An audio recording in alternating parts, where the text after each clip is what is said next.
Good morning, students. How are you?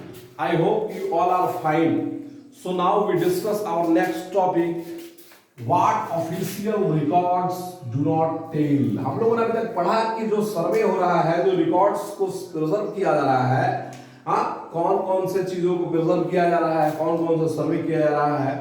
तो records के बारे में जानना है कि बहुत सारी ऐसी चीजें थी जिसको रिकॉर्ड किया गया, हाँ, मतलब उस समय के लिए किया गया और बाद के समय के लिए उसको प्रिजर्व किया गया, ठीक है। मगर हम लोग को ये जानना है कि बहुत सी ऐसी चीजें थी ब्रिटिश हुकूमत के अंदर में, ब्रिटिश एडमिनिस्ट्रेशन के अंदर, उसके प्रभाव, उसका इन्फ्लुएंस जो हुआ था हमारे सोसाइटी के ऊपर में, हमारे समाज के ऊपर में।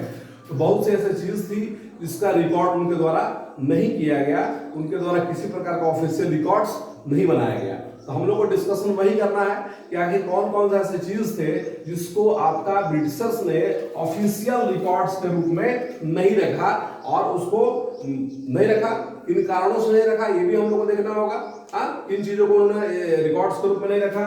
आते हैं हम लोग, from this vast corpus of records we can get to know a lot, but we must remember that there are official record. जो इनका रिकॉर्ड्स करने का जो सिस्टम था, उसके विशालकाय होने से उसको वो बहुत मतलब ब्रॉडर पैमाने पे कर रहे थे, ठीक है।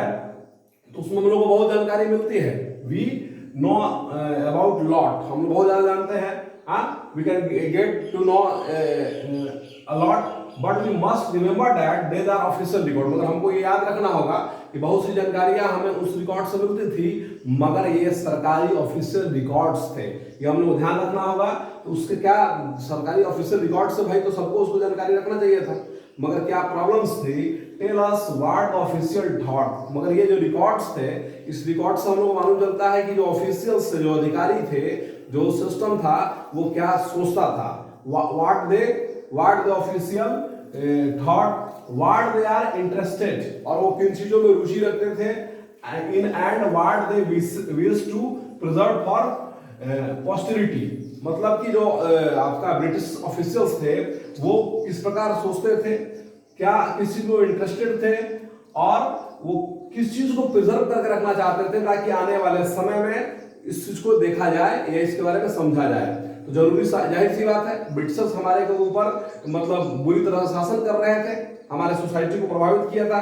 तो वो कोई ऐसा चीज या कोई ऐसा प्रूफ या कोई ऐसा प्रमाण लिखित रूप में नहीं छोड़ सकते थे या नहीं प्रिजर्व रख सकते थे जिससे उनकी कल के डेट में जगहसाई हो, ठीक है। हाँ, उन्होंने हमारे ऊपर जो मिसरूल किया, जिस प्रकार उन्होंने कुछ शासन किया हमारे ऊपर, उसका रिकॉर्ड थोड़े रखेंगे। जो उनको लगता था कि नहीं ये एक आपका तार्किक चीज है, ये लॉजिकल चीज है, हाँ, ये साइंटिफिक चीज है, या और भी तमाम चीज जो है अपने आप को मतलब एक सिविलाइज के रूप में वो अपने आप को यहाँ प्रूफ करना चाहते थे, तो उन तमाम चीजों को उन्होंने रिकॉर्ड्स के रूप में रखा, ठीक है। मगर वो तमाम चीज जो उसके रिएक्शन में पैदा हो रही थी भारत के अंदर में, उसको उन्होंने सुरक्षित रखना अच्छा महसूस नहीं किया।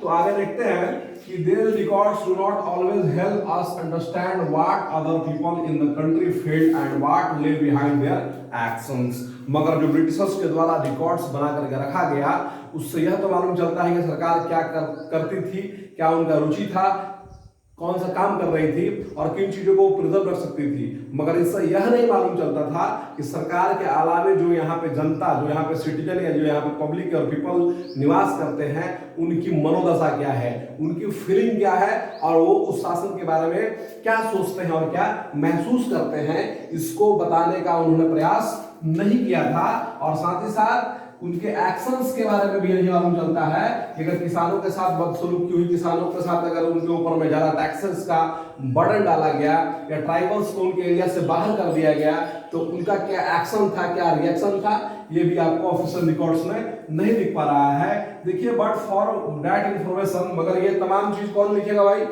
इसको भी तो लिखेगा कोई ना। But for that information we have diaries of people. तो इसके लिए बहुत से लोगों का डायरी है, डायरी है, हाँ, डायरी के माध्यम से मालूम चलता है हम लोग को।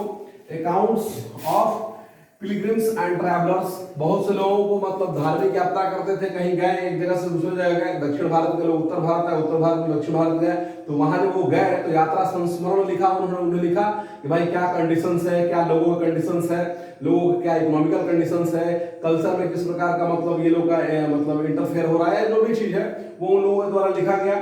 ऑटोबायोग्राफिक्स ऑफ इंपोर्टेंट पर्सनालिटी, बहुत से जो इंपोर्टेंट महत्वपूर्ण पर्सनालिटी थी, बड़े बड़े लोग थे, उनकी आत्मकथा में इन तमाम चीजों का वर्णन है, ठीक है।